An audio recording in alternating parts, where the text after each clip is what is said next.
Hello दोस्तों, बहुत बहुत स्वागत है आप सभी का मेरे इस यूट्यूब चैनल क्रिक सुबंधु में। तो कल वर्ल्ड कप का दूसरा मैच खेला गया था पाकिस्तान और नीदरलैंड्स के बीच।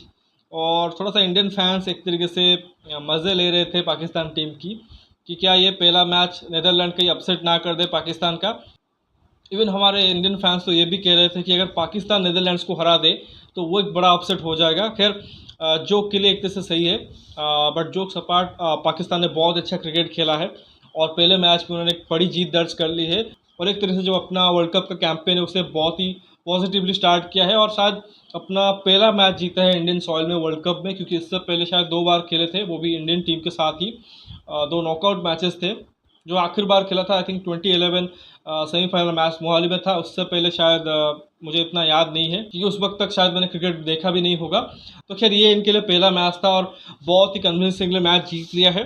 Bearing the top orders failure, जो कि पहला 1 घंटा उनके लिए थोड़ा सा टेंस रहा, जहाँ पे उनके 2-3 विकेट जल्दी गिर गए। फ़कर हो, इमाम हो, बाबर हो, वो एक तरह से पहले ही अगर आप देखो 1 घंटा उसमें आउट हो गए 12-13 ओवर के अंदर अंदर। और वहीं पे थोड़ा सा ट्रिकी सिचुएशन हो गया था पाकिस्तान के लिए। लगा कि शायद वो जो झटका उनको लगा है कि उनकी जो सेकंड स्ट्रिंग टीम है वो एशियन गेम से बाहर हो गई है, मतलब गोल्ड मेडल के रेस से बाहर हो चुकी है अफगानिस्तान से हार के। कहीं उसका एक तरह से रिपीट यहाँ पे ना हो जाए कि नीदरलैंड्स आके पाकिस्तान को हरा दे। बट वहीं पे देखो कि अच्छी टीम है पाकिस्तान, उनके पास अच्छे खिलाड़ी हैं जो कि एक तरीके से कमबैक करना जानते हैं अपने टीम को। तो वही किया, मोहम्मद रिजवान और शौद शकील को खिलाया था। तो उन्होंने अच्छी पार्टनरशिप की, शतकीय पार्टनरशिप की। दोनों ने 50 मारी और टीम को एक अच्छे स्टेबल पोजीशन पे पहुंचाया। फिर नीदरलैंड्स ने कम बैक किया विद द बॉल, लेकिन अगेन वहाँ पर आप देखो जो उनके 2 सीनियर ऑलराउंडर है शादाब और नवाज, उनसे पार्टनरशिप होती है। फिर लोअर ऑर्डर से कुछ कंट्रीब्यूशन आता है और ऐसे करते टीम जो कि वो 280 प्लस स्कोर तक पहुंच जाती है, 286 एग्जैक्टली। और उसके बाद अगर आप देखो जब रन चेस की बारी आती है, नीदरलैंड्स के कुछ प्लेयर्स जो कि इंडिविजुअल परफॉर्मेंस ज़रूर देते हैं बट एज अ टीम वो जो रन चेस है वो एक तरह से कंप्लीट नहीं कर पाते हैं। जहाँ तक पाकिस्तान टीम की बात करें, बहुत अच्छी बॉलिंग एक तरह से देखने को मिलती है और 286 के जवाब में 205 पे ऑल आउट कर देते हैं और 81 रन की एक बड़ी जीत जो कि वो एक तरह से अपने पहले मैच में दर्ज करते हैं। नटजर्स की 2 पॉइंट उनको मिले हैं, साथ ही नेट रन रेट को भी एक तरह से हेल्दी रखा है। तो एक तरह से कंप्लीट मैच के बारे में बात करेंगे तो देखिए, स्कोर कार्ड आपको पहले बता देता हूँ। तो देखिए, टॉस हुआ और टॉस पे नीदरलैंड्स ने कहा कि हम गेंदबाजी करेंगे टॉस जीतने के बाद। जो कि समझ भी आता है क्योंकि अंडर लाइट्स थोड़ा सा और बेहतर तरीके से बॉल जो कि बैट पे आती है, तो कहीं ना कहीं वो चेस करना चाहते थे। और जिस तरह से न्यूजीलैंड ने चेस किया था इंग्लैंड के अगेंस्ट, शायद उसको भी एक तरह से फॉलो कर रहे थे। बट मुझे लगता है कि गोइंग फॉरवर्ड आई थिंक टीमों को ये ज़रूर सोचना चाहिए कि पाकिस्तान की जो स्ट्रेंथ है उनकी बॉलिंग है। भले ही बाद में चेजिंग थोड़ा सा आसान हो सकती है, बट अगर आप पाकिस्तान को ट्रबल करना चाहते हो तो आप पहले टॉस जीतो, तो बैटिंग करो, एक अच्छा खासा स्कोर बनाओ, 280-90 भी बनाते हो। मैं नहीं कह रहा हूँ कि 350-400 रन बनाओ, 280-90 वहाँ तक भी एक तरह से पहुँचोगे ना, तो आई थिंक इस पाकिस्तान की बैटिंग यूनिट को आप एक तरह से परेशान कर सकते हो। बाद में अगर शुरुआत में 1-2 विकेट मिल गए तो फिर एक तरह से रन चेस में फंस भी सकते हैं, क्योंकि कहीं ना कहीं थोड़ा सा इनकी बैटिंग जो कि वो वल्नरेबल ज़रूर है। खैर, अगर स्टार्टिंग की बात करें तो जैसा कि कहा कि पहले कुछ 2-3 विकेट जो कि बहुत जल्दी गिर गए। इनफैक्ट अगर आप देखो कि 38 के स्कोर पर ही तीसरा विकेट गिर गया और अभी पावर प्ले ख़त्म नहीं हुआ था। पहले फ़कर जमान आउट हुए, 12 रन किए हैं 15 बॉलों में। फिर अगर आप देखो बाबर आउट हुए, 5 रन किए हैं 18 बॉलों में, और इमामुल हक भी आउट हो गए, 15 किए उन्होंने 19 बॉलों में। तो बहुत अच्छा एक तरह से स्टार्ट किया नीदरलैंड्स के गेंदबाजों ने।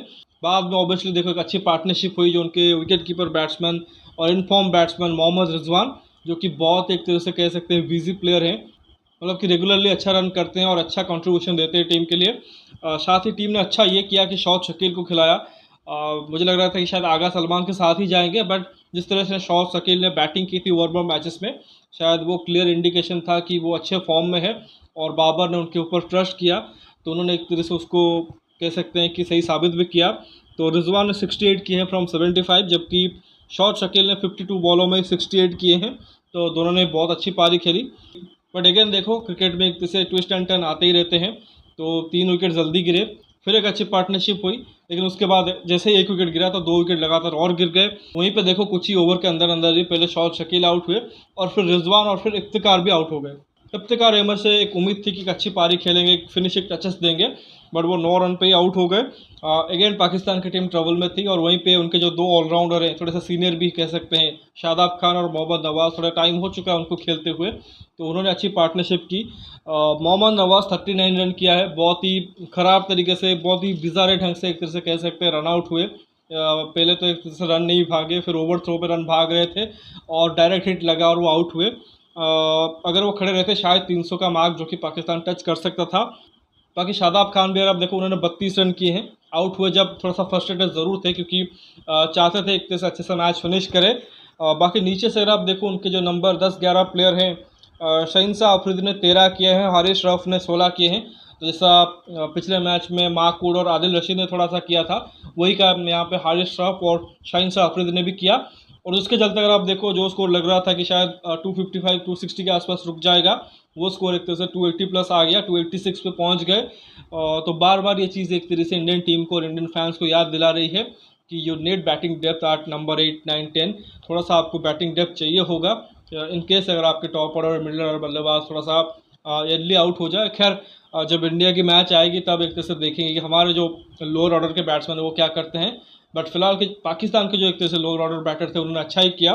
और जहाँ तक गेंदबाजी की बात करें नीदरलैंड्स की, तो बस डी लीडे उनके सुपरस्टार रहे जिन्होंने 4 आउट किए हैं 9 ओवर में 62 रन दे के। और ये जो खिलाड़ी रहे हैं ये टाइम एंड अगेन अगर आप देखो नीदरलैंड्स के लिए अच्छा ही किया है अपने ऑलराउंड स्किल से। और आई गेस मैंने शॉर्ट वीडियो भी जो बनाया है उसमें जो मैंने टॉप 5 ऑलराउंडर पिक किए हैं उसमें शायद मैंने बस डी लीडे को भी रखा है। उसमें शादाब, मैक्सवेल, हार्दिक पांड्या ऐसा नाम है, तो उसमें मैंने साथ में इनको भी रखा है बस डी लीडर को, क्योंकि मुझे पता है कि अच्छा कंट्रीब्यूशन करते हैं और आज भी देखो उनसे अच्छा कंट्रीब्यूशन आया है। 4 विकेट उन्होंने लिया है। उसके अलावा देखो जो उनके स्पिनर थे आर्यन दत्त, उन्होंने 1 विकेट लिया है। लोगान वान वीक ने पहला विकेट लिया था फ़खर जमान का। फिर कॉलिन एकरमैन उन्होंने भी 2 विकेट लिया है। पॉल वन विक्रेन ने भी 1 विकेट लिया है। तो काफ़ी सारे गेंदबाजों का उन्होंने ट्राई किया है और एक तरह से कहेंगे सफल भी हुए हैं। और जिस तरह से उनका एक तरीके से सफ़र चला है, मतलब आप देखो क्वालिफायर राउंड खेलने के बाद उनको कोई भी अपॉर्चुनिटी नहीं मिला था क्रिकेट खेलने का, सीधा वो आए थे इंडिया में। वहाँ पर आप देखो उनको 1-2 मैच मिले कर्नाटका की टीम के साथ जो हमारी डोमेस्टिक की टीम है। उसके बाद 2 उनके वार्म मैचेस थे, एक ऑस्ट्रेलिया के अगेंस्ट और एक इंडिया के अगेंस्ट। ऑस्ट्रेलिया वाला मैच मतलब कुछ ही ओवर वहाँ पे हो पाए और इंडिया वाला मैच तो कम्प्लीटली वॉश आउट हो गया, तो उनको कुछ खास प्रिपरेशन करने का मौका भी नहीं मिला। स्टिल अगर आप देखो एक पाकिस्तान की अच्छी बैटिंग लाइनअप के अगेंस्ट उन्होंने उनको 300 के कम स्कोर में रोका। मतलब आप एक्सपेक्ट करते हो कि पाकिस्तान की बैटिंग यूनिट जिसमें फ़खर हो, बाबर हो, इमाम हो, फिर नीचे भी अगर आप देखो उनके पास अच्छे खिलाड़ी हैं मिडिल ऑर्डर में, तो उनसे एक्सपेक्ट करते हो कि 300 क्रॉस करेंगे, बट उनको 300 के कम स्कोर पे रोका। अगेन जैसा ही कहा कि थोड़ा और बेहतर उनको प्रैक्टिस हुआ होता तो शायद जो उन्होंने एक वक्त पे 38 पे 3 कर दिया था, शायद वो 220-30 के आसपास इनको रोक लेते। बट वही चीज़ है कि इनको लगातार उस हिसाब से प्रैक्टिस नहीं मिली है, तो कहीं ना कहीं थोड़ा सा उसी वजह से देखो कि वो जो प्रेशर लगातार क्रिएट करना होता है वो शायद कर नहीं पाए। बट स्टिल एक बहुत अच्छी बॉलिंग परफॉर्मेंस थी स्पेशली बस डी लीडे से। और बाकी जब रनचेज की बारी आई तो खास कुछ अच्छा उनका स्टार्ट नहीं रहा। उनके जो टॉप के 2-3 बल्लेबाज थे वो जल्दी आउट हुए। उसमें देखो मैक्स ओडाउड उन्होंने 5 रन किए हैं 12 बॉलों में और कॉलिन एकरमैन उन्होंने 17 किए हैं 21 बॉलों में। लेकिन उसके बाद एक अच्छी पार्टनरशिप होती है विक्रमजीत सिंह और बस डी लीडे के बीच, जो नंबर 4 पे आए थे, तो दोनों ने एक तरह से हाफ सेंचुरी पूरी की है। और जब तक दोनों की पार्टनरशिप चल रही थी लग रहा था कि बड़े आसानी से वो एक तरह से स्कोर की तरफ जा रहे हैं और हो सकता है एक बड़ा अपसेट हमें देखने को मिल सकता है। बट वहीं पे पाकिस्तान के जो मिडल ओवर्स में ऑपरेट करते हैं हारिस रऊफ, वो आते हैं, विकेट निकालते हैं और एक तरीके से और ट्रबल में डालते हैं नीदरलैंड्स को। तो वहाँ पर देखो कि विक्रमजीत सिंह 52 रन बना के आउट हुए हैं। हालांकि जो पार्टनरशिप तोड़ने का काम किया वो किया शादाब खान ने, और थोड़ा सा ख़राब बॉल था, शॉर्ट पिच बॉल था, उस पर छक्का लगना चाहिए था बट वो फील्डर के हाथ में मार दिया। एक तरह से कहेंगे अनलकी ज़रूर रहे, बट वहाँ पे एक तरीके से कह सकते हैं कि फॉर्च्यून था पाकिस्तान के साथ, उसी वजह से वो विकेट मिला। और वंस वो विकेट गिरा उसके बाद अगर आप देखो पाकिस्तान ने कमबैक कर लिया। बस डी लीडे भी अगर आप देखो 67 रन करके आउट हुए हैं। इसके अलावा तेजा निदामनरू जिनसे उम्मीद थी उन्होंने सिर्फ 5 रन किया है। स्कॉट एडर्स तो पहले ही बॉल पे आउट हुए। साकिब जुल्फिकर के 10 रन हैं, वनडी मरे के 4 हैं, नीचे से वानविक ने नॉट आउट 28 रन किए हैं, बट वो इनफ नहीं हो सका और टीम जो कि वो 205 रन पे ऑल आउट हो गई। और अभी भी देखो उनके पास 9 ओवर पड़े हुए थे, दैट मीन्स 21 रन 9 ओवर में, 9 रन पर ओवर बन जाते हैं। अगर हाथ में विकेट होते तो शायद एक तरह से वो बन सकते थे, बट कहीं ना कहीं उसमें तारीफ करनी पड़ेगी पाकिस्तान की गेंदबाजों की, जिस तरह से उन्होंने विकेट निकाले, और बाबर आजम की भी जिस तरह से उन्होंने गेंदबाजों को रोटेट किया। और एक और चीज़ जो आई थिंक पाकिस्तान के लिए अच्छी रही कि उनकी जो फील्डिंग रही, स्पेशली अगर देखो कैचिंग, वो भी अच्छी रही। तो वहाँ पे देखो इस मैच में जो सबसे सक्सेसफुल गेंदबाज रहे थे कल, हैरिस श्रॉफ, जिन्होंने 9 ओवर में 43 रन देके 3 आउट किया था। इसके अलावा हसन अली, जिनका कमबैक हो रहा है, उन्होंने भी अच्छा स्पेल डाला, 7 ओवर में 1 मेडन डाला है, 33 रन देके 2 आउट किया है। शाहीन अफरीदी ने भी 7 ओवर में 1 आउट किया है, 37 रन देके। हालांकि उनसे जो नई बॉल के साथ उम्मीद है कि विकेट निकालेंगे, वो हो नहीं पा रहा है, बट बाद में एक तरह से आके विकेट निकाल रहे हैं। बाकी अच्छी चीज़ ये रही कि इनके जो स्पिनर थे फाइनल उन्होंने परफॉर्म किया, विद द बैट तो किया ही था, साथ ही विद द बॉल भी किया। इफ्तिकार ने उसका स्टार्ट किया था, 3 ओवर में 16 रन देके 1 आउट किया था। इसके अलावा देखो मोहम्मद नवाज ने भी 7 ओवर में 31 रन देके 1 आउट किया है, और शादाब खान ने भी अगर आप देखो 8 में 45 रन देके 1 आउट किया है। काफ़ी क्रूशल विकेट था वहाँ पे विक्रमजीत सिंह का, वरना वो जो पार्टनरशिप थी और भी ज़्यादा एक तरह से ट्रबल कर सकती थी पाकिस्तान के लिए। तो खैर देखिए, ये एक तरह से मैच का हाल रहा है जहाँ पे पाकिस्तान ने क्लिनिकल जीत एक तरह से दर्ज कर लिया है।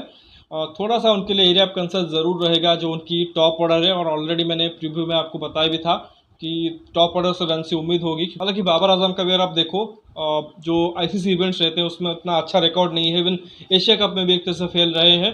बट अगर 50 ओवर वर्ल्ड कप की बात करें, आई थिंक वहाँ पर उन्होंने अच्छा ही किया है, 2019 में अच्छा किया था, तो उम्मीद कर सकते हैं, क्योंकि एक लॉन्ग टूर्नामेंट है, अभी 8 मैच और लीग स्टेज के बाकी हैं, तो बाबर तो मुझे लगता है कि फॉर्म में आ ही जाएंगे, बट फ़कर और इमाम को अच्छा करना पड़ेगा।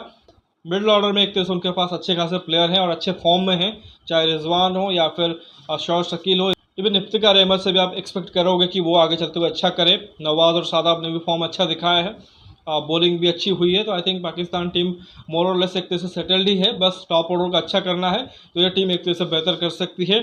तो देखते हैं आगे क्या होता है। तो फिलहाल इस वीडियो बस इतना ही। आशा करता हूँ कि आपको वीडियो ज़रूर पसंद आएगा। वीडियो को लाइक करना मत भूलिए, साथ ही चैनल को सब्सक्राइब जरूर कर दीजिए और दोस्तों तक शेयर भी कर दीजिए। कमेंट सेक्शन में अपना राय ज़रूर रखिए, आपका जो फीडबैक है, आपका एक तरीके से जो सुझाव है वो भी दीजिए।